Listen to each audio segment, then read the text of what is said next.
Hi everyone, मैं हूं अभिषेक और आज हम लोग नंबर सिस्टम की एक्सरसाइज 1.5 को कंप्लीट पढ़ने वाले हैं। और इसके साथ हमारा ये पूरा चैप्टर कंप्लीट हो जाएगा। बहुत सिंपल एक्सरसाइज है। यहाँ कह रहा है कि फाइंड करना है। क्या फाइंड करना है? इसको सॉल्व करना है और इसकी वैल्यू फाइंड करनी है। कैसे करेंगे? सभी में हमें यही काम करना है। देखते जाओ। देखो यहाँ पे लिखा है 64। सबसे पहले हम आपको दो तरीके बताएंगे, एक इजी तरीका और एक उससे भी ज्यादा इजी तरीका। जो इजी तरीका है वो है 64 के फैक्टर आप करो। 64 का फैक्टर करोगे, 2 से करोगे 2 3 जा 2 2 जा, फिर 2 से करोगे 2 1 जा 2 6 जा, फिर 2 से करोगे 2 8 जा 16, फिर 2 2 4 जा, फिर 2 फिर 2 फिर 2 फिर 1। हमने क्या देखा कि 1 2 3 4 5 6। हमारा जो 64 है ना उसको हम लोग लिख सकते हैं 2 की पावर 6, है ना। 2 2 जा 4 4 2 2 जा 4 4 4 जा 16 16 4 जा 64 लिख सकते हैं। अब यहाँ पर हम लोग देख पा रहे हैं कि इसमें पावर लगी है 1/2। तो इसको हम लोग ऐसे लिख सकते हैं, ब्रैकेट हटा देंगे तो पावर मल्टीप्लाई में हो जाएगा 6 इंटू 1/2। ये से कैंसिल हो गया तो यहाँ पर पावर आ गई हमारे पास 2 की पावर 3। 2 की पावर 3 मतलब 2 का 3 बार मल्टीप्लाई, 2 इंटू 2 इंटू 2। 2 2 जा 4 4 2 जा 8, हमें यहाँ मिल जाएगा 8। ये हो गया हमारा पहला तरीका। अब जो दूसरा तरीका है ना मिनटॉस वाला, वो समझ लो।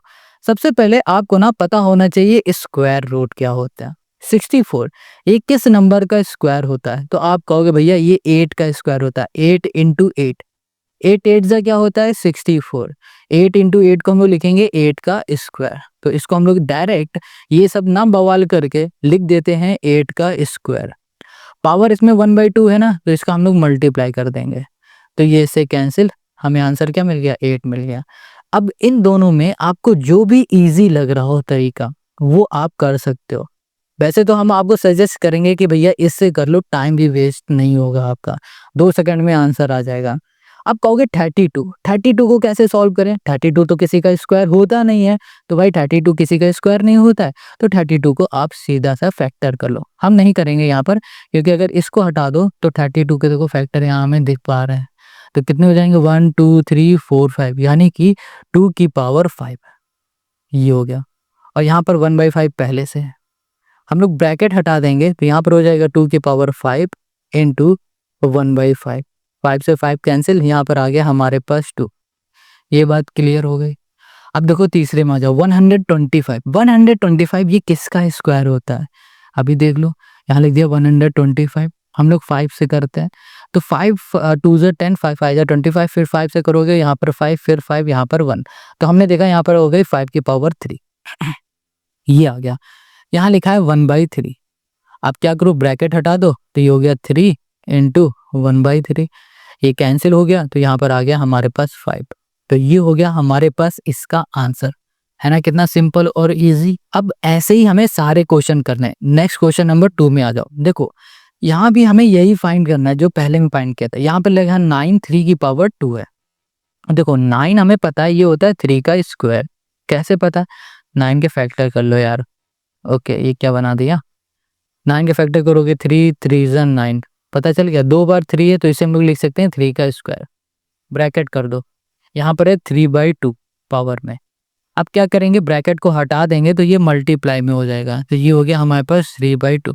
2 से 2 कैंसिल, यहाँ पर आ गया 3 और ये हो गया 3 की पावर 3। 3 की पावर 3 मतलब 3 का 3 बार मल्टीप्लाई, 3 इंटू 3 इंटू 3। 3 3 जा 9 और 9 3 जा होता है 27। यहाँ पर आंसर आ गया 27। हो गया सॉल्व। अब ऐसे ही 32 को अभी हम लोगों ने ऊपर सॉल्व किया था, 2 की पावर 5 आ रहा था, है ना। यहाँ पर देखो, तो यहाँ पर लिख देते हैं 2 की पावर 5। अब यहाँ पर ब्रैकेट लगा दिया तो 2 की पावर 2/5 पावर पहले से है। अब इधर आ जाओ, अब ब्रैकेट हटा देंगे तो यहाँ पर हो जाएगा 2/5। ये कैंसिल। अब ये हो गया 2 का स्क्वायर, 2 का स्क्वायर यानी कि 2 2 जा हो गया हमारे पास 4। आंसर आ गया। अब ऐसे ही इसमें आ जाओ, ये है 16 3/4। ठीक है, इसको कैसे सॉल्व करोगे?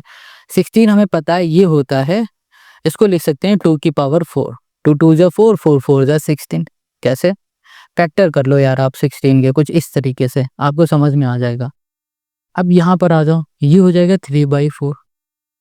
अब यहाँ पर फिर से ब्रैकेट हटा दोगे तो ये हो जाएगा मल्टीप्लाई में, तो ये हो गया 3/4, ये कैंसिल। यहाँ पर 2 की पावर 3, तो ये हो जाएगा हमारे पास 2 2 ज़ा 4 4 2 ज़ा 8, यहाँ पर आ गया हमारे पास 8।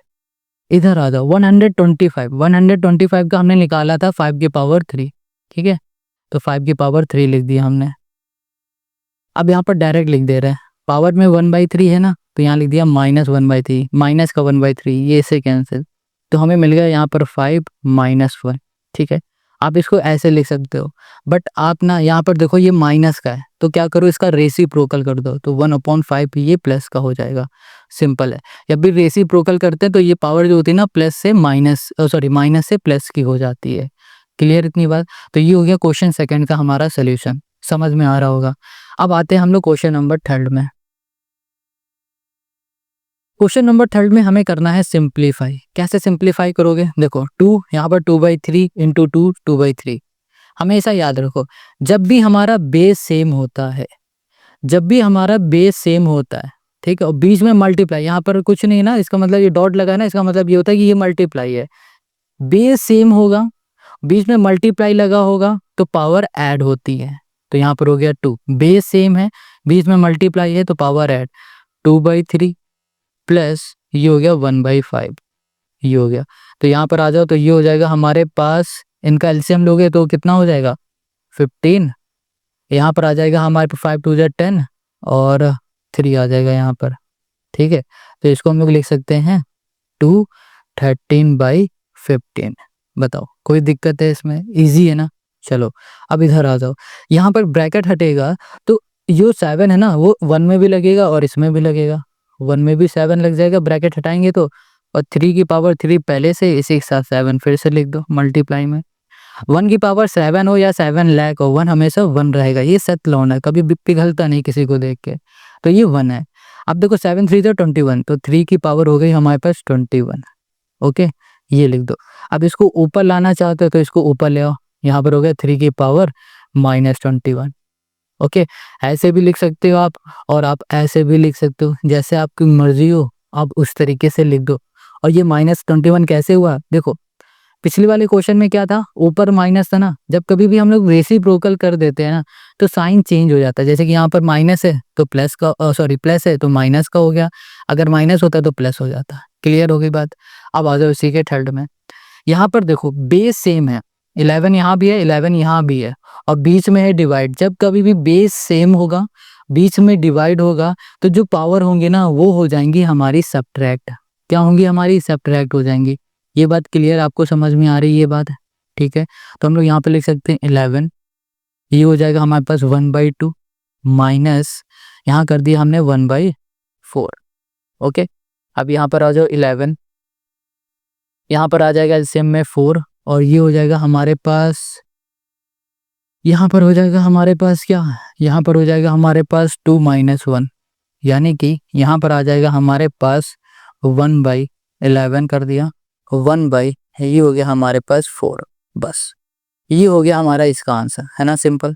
अब इधर आ जाओ, देखो यहाँ पर बेस डिफरेंट है, अलग अलग है, और बीच में है हमारे पास मल्टीप्लाई, बट यहाँ पर ध्यान से देखो इसकी पावर सेम है।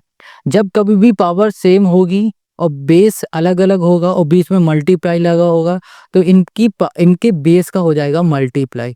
फिर से हम बोल देते हैं, जब कभी भी पावर सेम होगी और हमारे पास बीच में दोनों नंबर के बीच में होगा मल्टीप्लाई, तो इन दोनों नंबर का जो बेस दिख रहा है ना 8 और 7, इनका हो जाएगा मल्टीप्लाई, ठीक है। तो 7 × 8 हो जाएगा, और यहाँ पर हो जाएगा हमारे पास 1/2।